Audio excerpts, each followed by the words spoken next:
Well, hello everyone. It's a delight to be here. I'm sitting here with mixed emotions right now. Like I said, I'm looking forward to presenting this to you, but I want to know what happens to Raymond Jane next. I was really enjoying that video. That was good.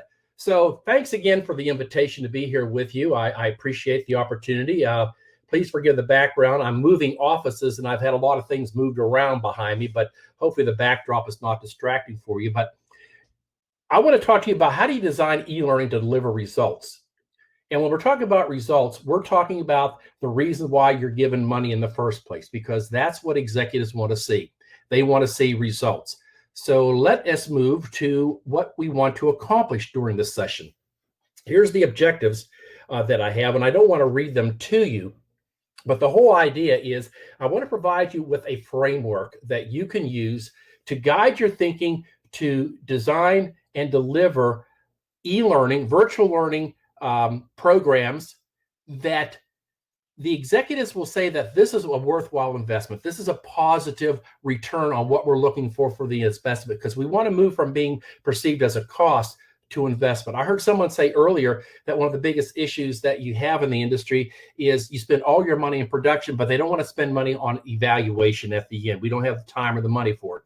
Well, the reason for it is they're not seeing anything valuable coming out of the evaluations that they can use so they can make decisions. So we're going to talk about how we can get past that. And I'm going to end up with a case study that you can look at that'll bring everything together for you. So I want to start off here with a question, a very simple question. And that question is this: can virtual learning be as effective as face-to-face? Yes, no. And the answer to this one is maybe so. Hello, went backwards there on me. All right, it's a definite maybe on this. It depends. And what we got to do is we want to move it from no to maybe to an absolute yes. Now, how are we going to go about doing that? That's a big question we want to do. Why does this virtual learning fail for us? Well, there's a couple of reasons that we have. One of those is, and I'm sure you've done this before, is multitasking. When people are involved in a virtual environment, they're multitasking, they're doing many different things. And a lot of people think, well, I'm really good at multitasking. Well, there's no such thing as multitasking.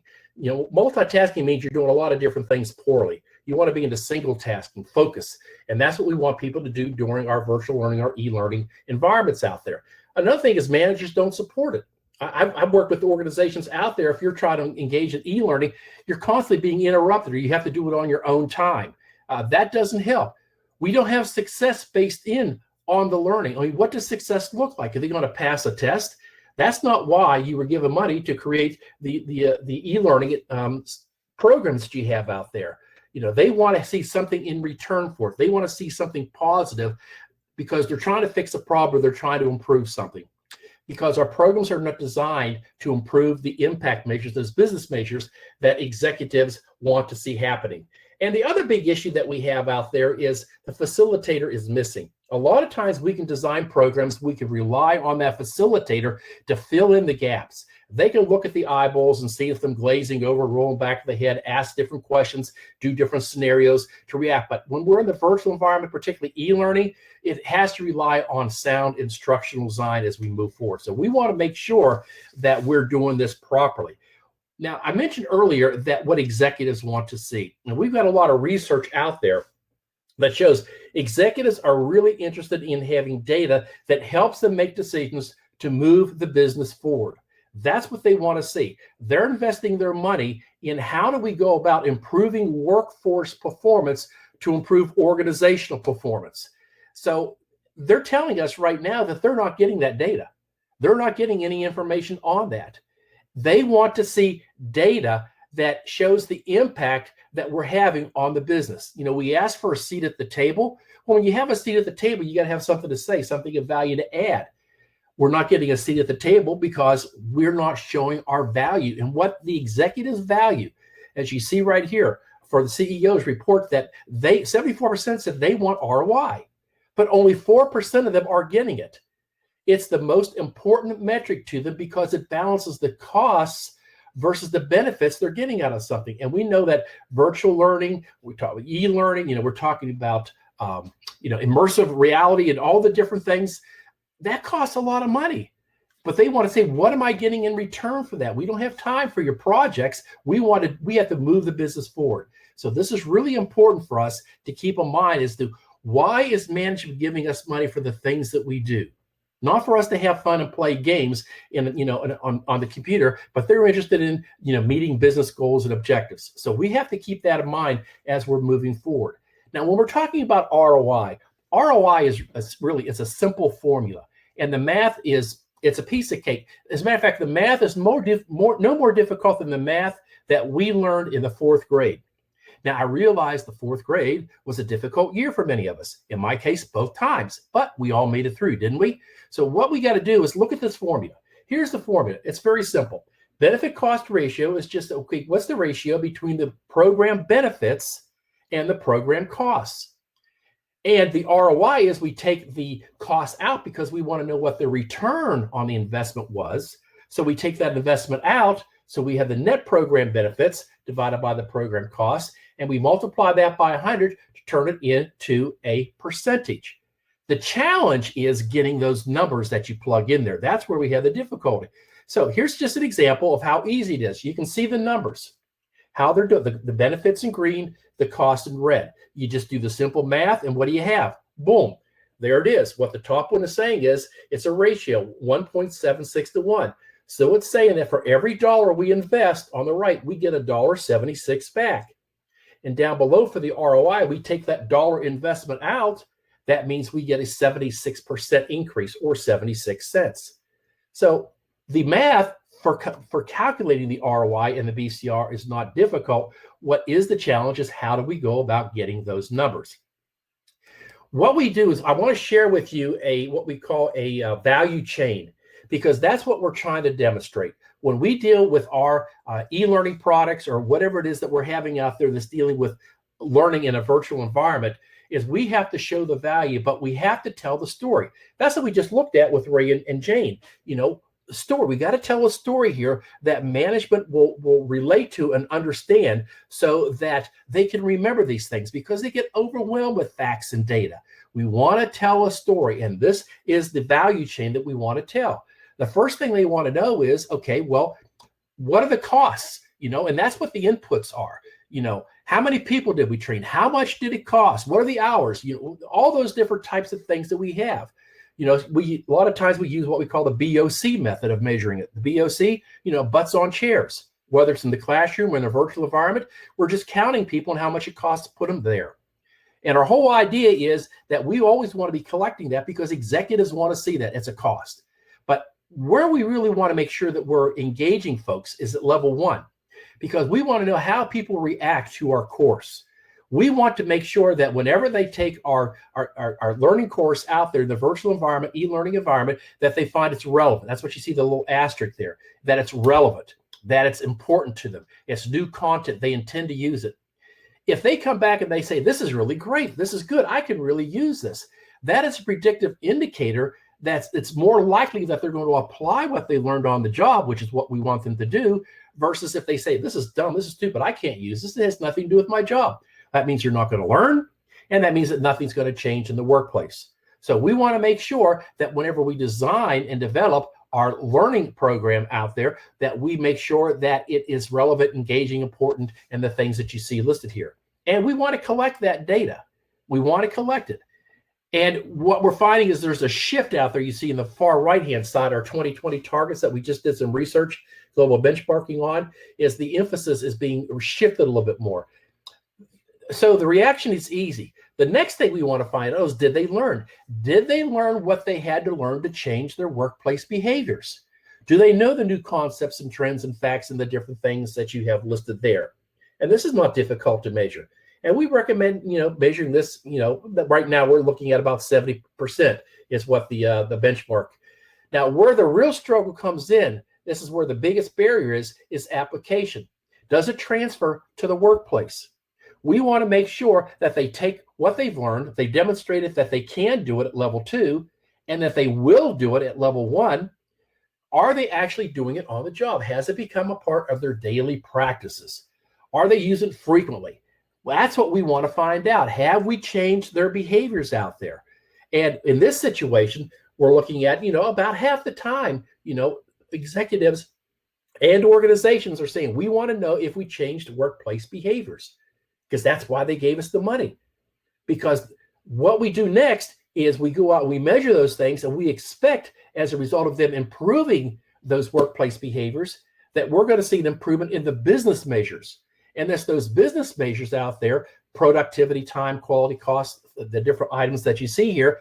Those are the different things that is caught management's attention, that makes them decide that we want to spend money on a program to be able to improve what's happening in the workplace, to be able to improve these measures. So that's what they're really zeroing in on, is how did your program, your e-learning program, your virtual program, how is it improving those business measures in the organization? And you can see where we're at right now with that. 37% is the target that people are wanting for the impact. Finally, ROI is a simple calculation. It's the economic. We're looking at benefits and costs. So it's just a matter of calculating some numbers to be able to do that. And that's up to 18% from 5% a few years ago. So executives want levels 4 and level 5 that you see here. That's what they're after. But one of the things that we have to also do before we say, well, here's the impact our program had, is we have to be able to say, well, here's the impact our program had. To answer the question, well, how do you know the impact you're claiming is the result of your program and not something else? Typically in organizations, they have a lot of different programs going on out there that are trying to improve those same business measures. We want to be able to step back and say, okay, this is the impact our program had, and here's how we know. Here's the data that tells us how we know what our program did to improve this measure versus other things out there. And I'll talk to you a little bit about that as we go forward. So this is kind of a macro perspective of the value chain that we're talking about when we're trying to determine, decide, and communicate the value of our program that we developed. Now, anytime you have a program and you're trying to do these things, you have to have a process. And this is why. Deming says if you don't have a process, you can't describe what you're doing as a process, you don't know what you're doing. And he's right. So here's the process that we have developed over the years. And this is the ROI methodology process model. You can see it's broken down into 4 phases: evaluation, planning, data collection, data analysis, and optimization of results, and 12 steps is what we have here. If you follow this process model, you will collect the data along that value chain in a credible way so that you can tell that value chain story. Because what we're looking at is over here is we're defining what the needs are on the left-hand side. Defining what the needs of the organization. What is it that management wants to see improved so that we can improve those business measures? What has to change in the workplace? What do people have to learn to be able to improve their behaviors? And finally, how do we want people to react? How can we create a solution that's feasible? It's the right solution aligned to address those business needs. And then we expect success by planning for results. How do we plan the program in a way so that it matters to the individuals that come to the course? They're going to want to learn it and use it. And how do we make it stick in the workplace? We're dealing with the organizational issues. How can we ensure that the organization is ready to support these individuals when they get back so that they can, demonstrate these new behaviors? And then once we've collected that data, then we take the impact data that the executives are interested in. And the first thing we do when we analyze it is we isolate it. We isolate, determine how much impact of this impact measure is due to our program versus something else. And then once we isolate it, then we got to make a decision. We convert it to a monetary value, or do we leave it as an intangible? And if we convert it to a monetary value, how do we do it? And then we want to make sure that we've captured the costs of it so that we have the denominator of our ROI calculation. We do the calculation. And then notice that the next step, the first step in optimize results, you got to tell the story. We got to tell the story. We got to tell like Ray and Jane, and our first preview there. We want to tell a story because that makes sense to people. People can relate to stories.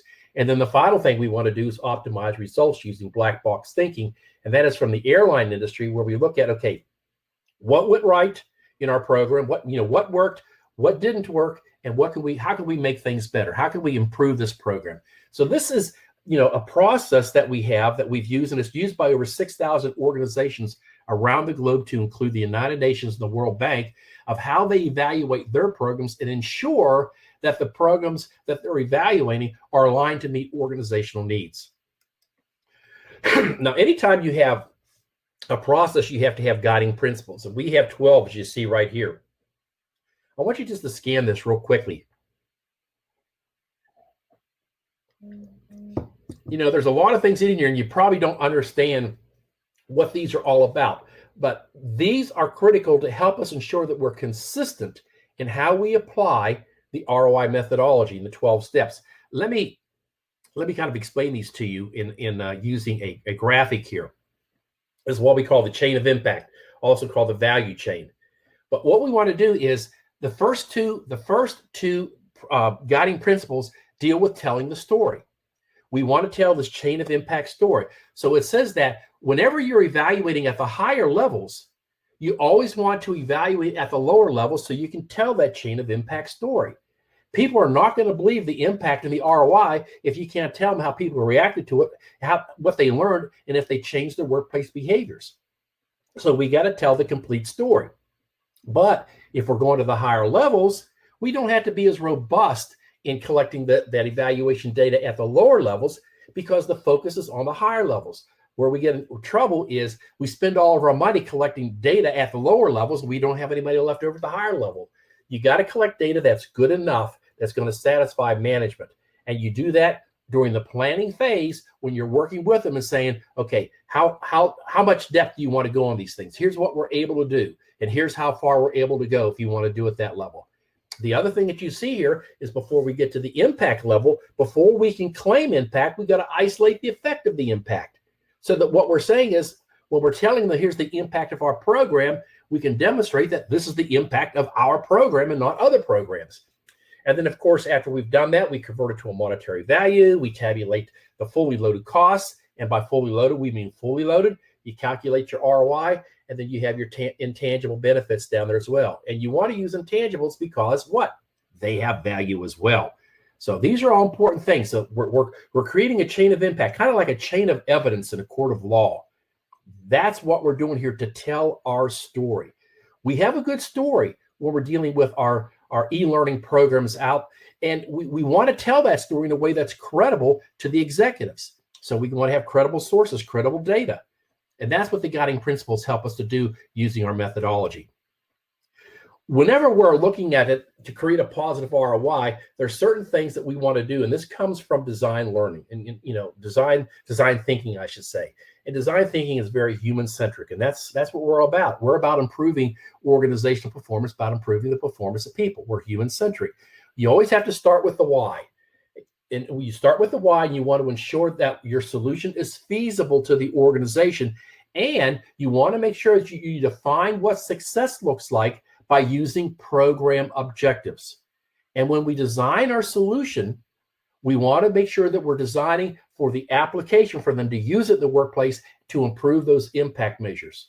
Sampling is a great technique that we can use to collect some data out there to reduce those costs. And we want to use this as a process improvement measure. So let me start off with starting with why. One of the reasons why a lot of our e-learning programs fail is they're not aligned to solve a business need. I've seen a lot of different e-learning programs out there that are really cool, but they don't do anything to solve a business problem. I remember when I was working at a large defense contractor, they were rolling out this communication course at the end of the year. And it was a good communication course. It was generic, but it didn't do anything. It wasn't designed to help us do our jobs better. And I kind of figured out that the reason for it was that somebody needed something for their end of year evaluation. So they created this this e-learning thing on communication skills. It didn't really help much. It didn't do anything. What we want to be doing is we want to be finding out what's causing pain to the executives and what problem do they want to fix so that we can fix that problem and be thought of as an investment versus a cost. What you see here is a business alignment V model. This helps us to align the solution that we're going to create to address learning needs to solve the business needs of the organization. You start off up at the top left-hand side and you ask the question, why? Why has management decided that they want to invest money in a program to address a business need? So first thing is the payoff need is They feel that this is something that's worthwhile doing and they're going to receive a positive payoff on it. They expect to see a greater benefit than the cost. Then we ask the question, well, what are the business measures that you're looking at that tells you that you have this business need? And it usually revolves around dealing with an output of some type, quality. They want to decrease costs. They want to reduce time to get something done. They want to improve satisfaction. They want to improve their brand. I mean, there's a lot of different reasons why they want to do that. We can't design an e-learning course or any type of an instructional course if we don't know what problem they're trying to solve. Well, once we figure out what it is, the business need, what that measure is, then we have to go out into the workplace to figure out what do people have to start doing, stop doing, or doing differently to be able to change their behaviors to improve those business needs. And once we figure out what those are, and whatever it happens to be, if you change a policy, if you change a procedure, if you change an incentive system, if you change something in the workplace, people got to learn about it. So they have to learn what it is that's changed so they know how to change their behaviors. So sometimes what they have to do is if it's, indeed they lack the knowledge and skills to do something, it's going to be a more in-depth learning. It's going to be training. But sometimes it can be just informational. And then once we find out what the performance needs are, that defines what our learning needs are. So we don't have to make up what we're going to put in the course. It comes directly from the workplace to them, and it's going to be relevant to them. And then finally, our preference need is how can we design this course in a way that everybody's going to say, this is great, this is super, this is really going to help me on the job. I really like this. And the organization says, this is what we'll allow you to do. Once we've done that, then we write what success looks like through the eyes of the stakeholders. They tell us what the objectives are that they want to achieve. Notice we're not just talking about learning objectives where we usually live. We're writing objectives for each of the levels. What's the objectives for reaction? How do we want them to react to the course? How do we know that that's good enough, their reaction? The learning, we do that all the time. What do we want to see happening in the workplace when they get done with it? What are the objectives that we want to see happening after they complete the course? And as a result of them changing their behaviors, what improvements do we want to see in the impact measures? And then finally, what kind of ROI do you want to see? Then on the right-hand side, what do we got? Boom, we got how we're going to evaluate it. And evaluation is simply, we're determining how well did we achieve our objectives to address these needs. So once we define the why that you see on the top left, then we get into the feasible solution. We can't create a feasible solution or a learning need or an e-learning product out there unless we know the why first. If we don't know the why, we're making things up in our course content and it's going to fail and it'll be perceived as a cost. It's really important for us to keep in mind. So what we got to do whenever we're coming up with a feasible solution is we just can't go back to the way we always done things. We got to be very curious in how we approach things. We have to select the right solution. Okay, so we have to be curious and inquisitive as to how can we take all the variables out there that have to come in play to create the right solution moving forward, because we want to make sure that our solution is feasible. Here's some typical diagnostic tools that we use when we go out into the workplace to find out why are things happening out there? Why are things occurring the way they are? So we can identify what the needs are, and we can determine, okay, what has to change in the workplace. And as a result of us changing something, okay, what do people have to learn as a result of what we changed? Our whole goal in what we're doing on the left-hand side of that V model is we're trying to design for results. But we can't design for results if we don't know what the results are that we're designing to. So we want to create a framework that balances the needs of the organization against the feasibility of us being able to implement a solution. We don't want to come up with a solution that the organization's going, we can't afford that. We don't have time for that. So during the planning phase is you're working with all the various stakeholders to determine what their needs are. That's going to get their interest and that's going to get their support. If you're making pain go away from them, they're going to support it, but you want to do it in a feasible way that they can support it. So here we have again is the business alignment V model. It's really critical in helping us to do that as we move forward. Now notice in the middle there, I talked about the objectives, creating what those program objectives are. Here we have examples of the different types of program objectives, for the different levels. Level 1 is we're looking at what's the reaction to the course. Did they think it was a great idea or a dumb idea? And more importantly, do they commit to apply what they're going to learn when they get back in the job? Learning is we want to know how do they demonstrate that they've learned what is necessary to change their behaviors. Application is what behaviors do we want to see occurring in the workplace after they've completed the course? What do we want to see changed? If we don't identify, then how can we measure it? Impact is, okay, well, what improvement do we want to see in those impact measures that management gave us the money to improve in the first place? What are the consequences of those changed behaviors? Answering the so what question that they changed their behaviors. And then finally, the ROI is just a simple calculation of what we got to do. So the reason that we have objectives is we want to be pulling in as many stakeholders as we can to support our effort. Another reason why our programs fail is we're in isolation doing our program, and then we put it out there and we don't have management support. Well, you want to get management support, you pull management in to help you to define those objectives. And they're going to define objectives and establish those needs that are important to them. Your sponsors, your program owners out there. You want to be bringing everybody in this, and the L little 0, 1, 2, 3 is the levels, 0, 1, 2, 3, 4, 5. But notice who else you have involved there. You have your analysts, your instructional developers, you have your participants, you have your evaluators, you have your facilitators, you have your designers. Wouldn't it be nice if you were an instructional designer and you were creating a course and you knew exactly what objectives that your program had to achieve in the workplace and in the business measures? Instead of just kind of shooting in the dark and say, well, they met the learning objectives. Okay, so what? They met the learning objectives.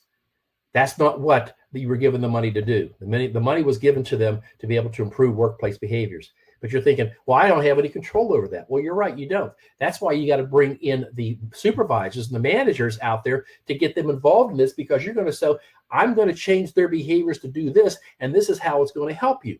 And they're going to say, if you can do that, I'll support this program. If you can make my life easier and make me look like a better manager because I'm improving things that I'm reporting to management, I'm going to support that.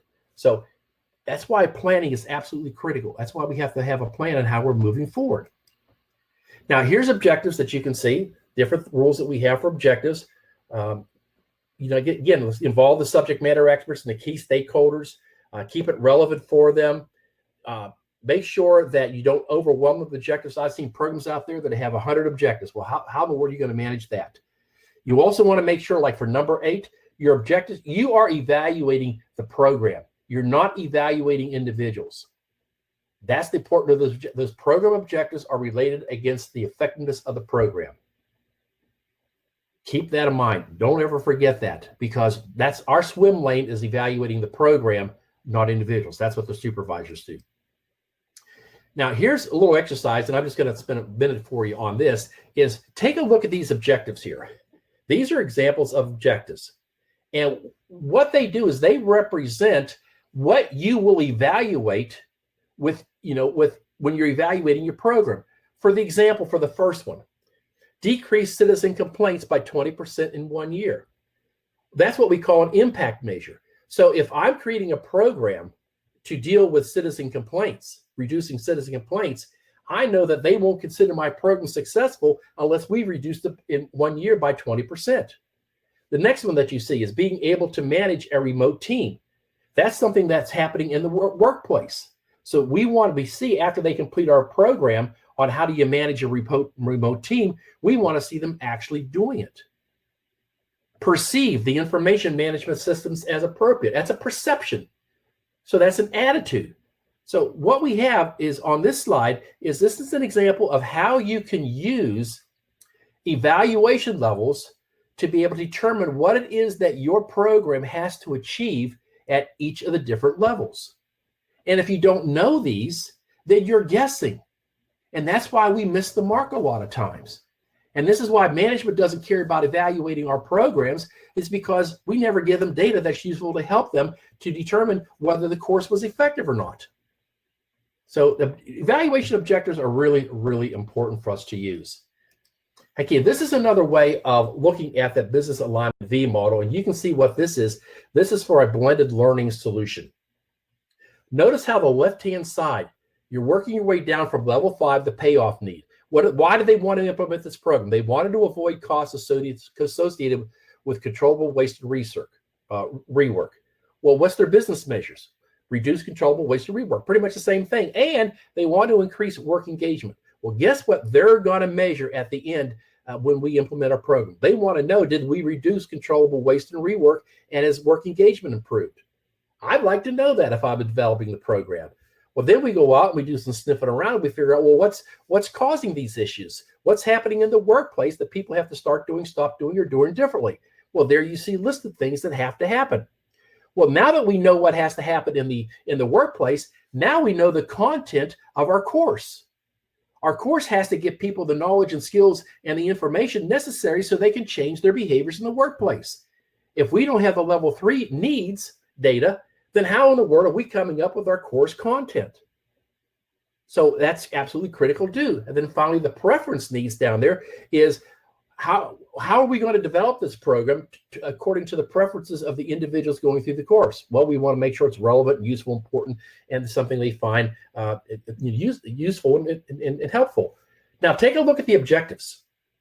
Look at those objectives. Those objectives are how we're going to evaluate the program. Everybody talks about evaluating to ROI. Yeah, that's true. But we want to be evaluating the lower levels so that we can get to the higher levels. So when we report the impact and the ROI numbers, we have credible data to show here's how we got there. So on the left-hand side, on the right-hand side, all we're doing is we are evaluating how effective the program did in meeting those program objectives at each level. It's as simple as that. And we do all of this during the planning phase. It's not something we make up on the fly as we're going along. We do this during the planning phase. We want to make it stick. That's what we want to do. We want to make sure that what we have designed sticks in the workplace so it improves organizational performance. One of the biggest issues that we found out there, and this is research by Broad and Newstrom, is they said that for successful learning transfer, there's 3 key individuals: the manager, the participant, and the facilitator. And in our situation, it'd be the e-learning course or the instructional designer. And they said there's 3 critical times: before, during, and after the learning event. And what they discovered is the most critical element, the most critical time in person before the event occurs for learning transfer is the manager. And the second most critical person and time for the successful transfer of what was learned is the manager after. So it doesn't matter how well we have designed the course or what we've done with it. If we don't have that manager support before and after, it's going to fail. Our program's going to fail. So this is what we want to do. This is what we want to make sure happens. It's got to be meaningful learning. It's exactly right, Elizabeth. It's got to be meaningful learning. Here are different techniques that we have to collect the data out there at the different levels. Notice that we have certain techniques, methods that we can use to collect data at different levels. During the planning phase, we're sitting down with the different stakeholders and we're saying, okay, this is how we want to collect the data. Will you support this? You know, if you try to use interviews or observations or focus groups, when they're back at the job, and you don't get approval from management ahead of time, expect to get shut down. They're going to say, no, I'm not going to let you take people off the job. We don't have time for that. So you want to get all these things agreed to ahead of time so that when you roll out your program and when you're designing it, you know how you're going to collect the data afterwards. Everything's in agreement ahead of time. All this information that you see right here is helpful for the instructional designer when you're developing your course, if you know how it's going to be evaluated, because you can build that into your course. Of course, some programs that you roll out, like MOOCs, huge. So you use sampling. You can use sampling to determine how well you did. You take a cohort or something, but you want to try to reduce those costs. And then finally, the black box thinking, our last box that we have, is we always want to be, as we're reporting our data, telling people what worked, what didn't work, and what we can do to make it better. If we use this black box thinking of showing how we can improve the program, then that's going to help us to demonstrate our value to the organization and also help us to be able to increase our funding. All right. So what let's do now is I want to get into a case study real quick. Okay. I want to get into a quick case study. So let's walk through this. I know we're getting a little close on time, but we got time to do this. So here's the situation. This was a trucking company, and what they were doing is the payoff opportunity says they want to increase revenue for something they had called Profit Pro. And they wanted to upgrade their 12,000 users out there from 1,000 to 3,000. And they wanted to maintain a competitive advantage. Again, executives are making this decision. What was the business need? Well, they said, well, our salespeople have got to do a better job out there with the existing customers. We want them to upgrade sales to be able to achieve this. Great. Okay. Well, what has to change in the workplace? Well, the salespeople have to learn how to demonstrate the new features, how to describe the business case for upgrading, demonstrate how the upgrades will lead to greater profitability, which goes into their pocket, and how they're going to get implementation and support. So what do they got to learn? Well, they got to learn the rationale for the upgrade, what the key features are, and how to upgrade the contribution contributes to client profitability. You got to make it relevant to the client. And then finally, what do we have down here for preference need? It's got to be flexible and the different things that you see at the very bottom. So this is what we're looking at as far as the needs are concerned. Okay. So I see here, calculate R by adding the actual top line revenue trip of the program. Okay, good. Now, so they decided because they had such a diverse workforce, they came up with a mobile learning solution. They couldn't bring everybody in. They had to keep the sales force out there. So they have 5 modules. They targeted the first 25 sales representatives who signed up for the course. And the content had to be relevant. So they had 5 quiz questions per module. They wanted people to use it immediately. They wanted them to be using it routinely within a month. They wanted sales to occur within 3 weeks. And associates would reach $10,000 in sales per month within 3 months. And then the target was 20%. Well, here's their objectives. This is what they wanted to see happening. You as an instructional designer, would this not help you to know this before you design the course? Absolutely. Here's how they planned the project. So for reaction, what you said here, here's the reaction. This is what they want to see. People found it relevant, useful, helpful, the intent to use. They want to see them rated a 4.0 on a 5.0 scale for the 4 measures. They're going to collect the data through an LMS survey. They're going to get it from the participants, do it at the end of the program, and they defined who's responsible for it. They did the same thing for the learning. Here's what they're going to learn during the course. Here's how we're going to measure it. Here's the method, the instrument that we're going to use. Here's who we're going to collect the data from. See how this is all thought through? Then we go on to the next part. This is where we typically don't do anything. What do we want to see happening on the job after they complete our course? Well, we want to see them using. These are the behaviors that we want to see them using on the job. How are we going to collect the data? Okay, how are we going to measure success? Well, we're going to use a questionnaire, web-based questionnaire, and we're also going to use performance monitoring. We're going to watch them when they don't know we're watching them. Who's it going to come from? Data source, participants, and they're going to use Salesforce for performance monitoring 1 month after the program, and the evaluators responsible. And then what's the business impact? You can see that across the board. And the business impact data is data that they're already collecting. See how that works? So this is all thought through ahead of time. And everybody in the organization spot on to this before you design your course. You as the instructional designer have this to help you do this. Now, how are they going to analyze it? Well, what were the 2? They had the 2 level 4 impact measures, the monthly sales and the time to start, first sales. So they decided they were going to use a control group. First 25 people that signed up, and then they're going to compare them against a control group out there that was equivalent to the group that signed up. And since we're dealing with sales, it's money. So they know what their profit margin is. So that was easy to do. Cost categories you see listed, intangible benefits they think they're going to get as a result of this program, the communication targets that they had, and then finally any other issues. Well, they had to make sure that there was no contamination between the control group and other people out there. Okay, great. So this is their plan. This is what they plan to do. So how did it go? Well, here's their evaluation, level 1 evaluation results afterwards. Their target was 4.0. The average was 4.3. That tells us that, hey, they reacted good to the course. They did better than what we were, shooting for. So that's positive. What happened next?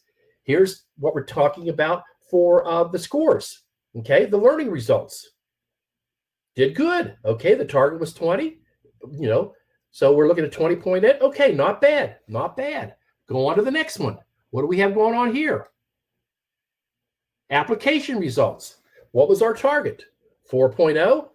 Look at the measures that we had there, the behaviors we were looking for, and look at the ratings. Not bad. Not bad average overall. See how the objectives are helping us to know if it's good enough or not? And then we come over to the navels and bears. We collected with them what's helping them to do their job, what's preventing them from doing their job. And then we come over here is what's the impact. So we're able to compare two groups, our trial group and our comparison group. Notice the difference in average sales between the two. So they were able to annualize it because we do ROIs on an annualized basis.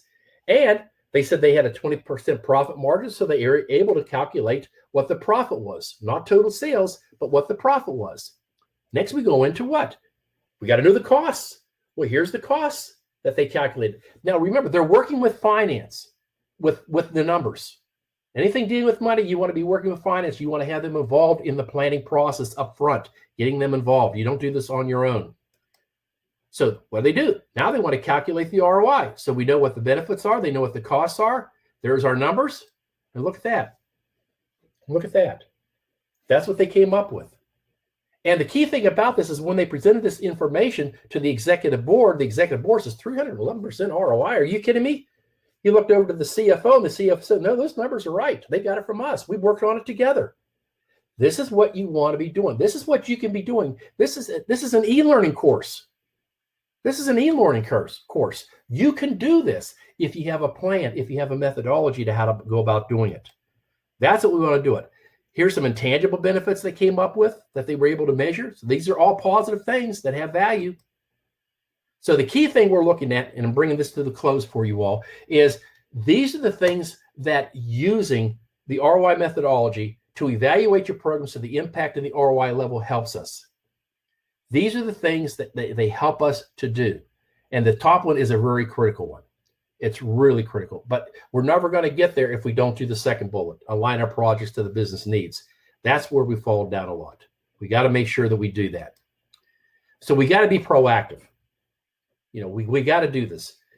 Things are going to change, and we got to make sure that we have a plan that takes us forward so that we're demonstrating value in what we're doing rather than just, you know, cranking out programs that really look cool and they really look neat. But what value is it adding to the organization? Because when organizations look for places to cut, if they don't see how it's adding value to the organization, particularly in the area of ROI and impact, then that's going to get cut. It's simple. It's very simple. So if you'd like a copy of this case study that I just walked through, you can contact Kathy at roiinstitute.net, and we'll send you a free copy of this case study so you can look at it in more depth to see how this might be something that you could use. Also, if you want to learn a little bit more about the ROI methodology, you can go out to the roiinstituteacademy.com. We have a free membership site out there where you can download a lot of other case studies and templates and a lot of great useful resources out there to help you. If you'd like to get a little bit more in depth, we have a virtual boot camp you can sign up for where, you know, we spend time in each one of the elements of the process model that helps you to understand it, to apply it. And then finally, those of you who are really serious about learning about this, is you can get certified in this through our virtual ROI certification. See, we have distance learning here. You can do it at your own pace in a virtual environment. So with that, what I want to do is I want to thank you for your time, and I'd be happy to answer any questions that you might have. Much. I enjoyed that, and we do have time for questions, so we can check in the chat is probably the best place for questions. So if people want to type out some questions, we can walk through those. Okay. And in the meantime, I had one follow-up to ask, just kind of get your view on. Sure. When you talk about design, your process overall is very rigorous, right? And that's one of the advantages of it, right? This is a rigorous process. There's a lot of factors to keep in That's right. control. Now, at the same time, a lot of really good learning experiences are good because they were designed very creatively. So there's a balance there. So what's your view on how to balance the set of needs, sort of the rigorous business side of things, with the creative design processes that you often need to, you know, produce the kind of experiences you really want? Yeah, that's a great question. And again, that's the balancing act, because it depends on what you can get management to buy in on upfront during the planning phase. Because if they're coming back, and this is something serious, we don't have time to wait for a lot of the creativity out there. Maybe something else, you're dealing with something with some type of innovative type of things, like you're dealing with virtual reality, mixed reality, immersive learning, whatever it is, those types of things that, that's where they might want to invest to kind of make you a discriminator in the field. But when they're looking at solving an internal organizational problem, they want to get there with the fast, cheap, and under budget type of stuff, and have good quality, good enough to improve those business measures by improving the organizational performance. But if you do something too cheap, people are going to go, wow, well, they just threw that together. They really weren't concerned about me as the learner going through the course. They didn't put a lot of time and attention into it. So that's where you got to find that balance. And the best way to do that is by going out and you're talking to people and also piloting what you're doing. Get feedback on it, formative evaluations as you're moving forward to be able to do that. Is there any time where you build into some of your models time or budget for experimentation, particularly exactly to try to attack this kind of problem and give people, some level of time and energy and effort and money to be creative without going too far down a path that's going to make it unaffordable for the client? So is that something that comes up for you? Yeah, no, it does come up. And one of the things we tell them is if you ask management ahead of time, what's the budget that we have? And then you sit down and you take a look at, okay, that goes back to the feasibility issue I brought up earlier. You make the solution feasible. Well, what can we do? Because any additional costs that we add to developing the program is a cost that goes into the ROI calculation, which drives down the ROI. So it's just one of those, it's a judgment call. And if you're working with the organization, you might have very innovative leaders that go, no, let's try it with this. Let's see what we can do with using virtual reality as a part of that, or mixed reality as a part of what we're doing. We'd like to try that, and we're willing to accept a lower ROI as a result of that. But the key thing is having the conversation up front rather than surprising people at the end and go, why did you do that? Yeah, no, absolutely. Client surprises usually don't, there are no good client surprises, right? There may be good birthday surprises. There are no good client surprises. Right. No, absolutely. So I guess following up on that a little bit, have you run into times where, it is worth additional time up front because there's the possibility of a better ROI, right? So, if you kind of go the traditional way, there's the budget's $100,000. Okay, we can spend $100,000. We expect to improve performance by X amount. But we kind of have this idea based on what we know so far that we could really improve performance by more than that if we only had more money. Is that something you negotiate, and kind of how do you determine when that's negotiable and when you're kind of going just too far down the path? Yeah, you want to be as efficient as possible when you're talking to the folks out there, defining these things. But efficiency is a scary thing because, one of the things I'm concerned about is we're really efficient at doing something, but we're shooting at the wrong target and goal. Someone told me a long time ago, one of the greatest tragedies in life is you're busy climbing the ladder of success, and when you get to the top, you discover you were climbing the wrong ladder. And a lot of times, we might be designing an e-learning course that's really cool. We think this is great. We're going, we didn't solve the problem that they gave us the money to solve. Yeah, no, that can totally happen. We actually had an experience years ago that I had when I went in on a consulting engagement, and the request from the client was for a simulation-based training program for their salespeople. I don't get into too many details to give away who it is, but the short version of the story was we got into about the first meeting and realized pretty quickly the salespeople didn't want anything that was called training. They didn't want to be trained. They didn't need training. They didn't know why anybody who said training was in the room with them, wasting their time when they could be out selling. And so that one, we fortunately were able to talk to the client and reconstruct on the fly. But this had come in as, here's a contract for training. Here's a contract for simulation-based training. And so there was a lot of effort to work through it with everyone to get, okay, well, here's why we don't think this is right for your audience, even though for another audience, this would have been the right solution, and to restructure that. So it's, and it depends obviously on the client, how flexible they can be and how much freedom there is to do things, but totally can happen. So here's another question coming from David Foster, an old colleague of mine, and he writes in the chat, aren't there training contexts that defy credible claims to impact measurement? So, for example, sales productivity is one of the easier ones to measure.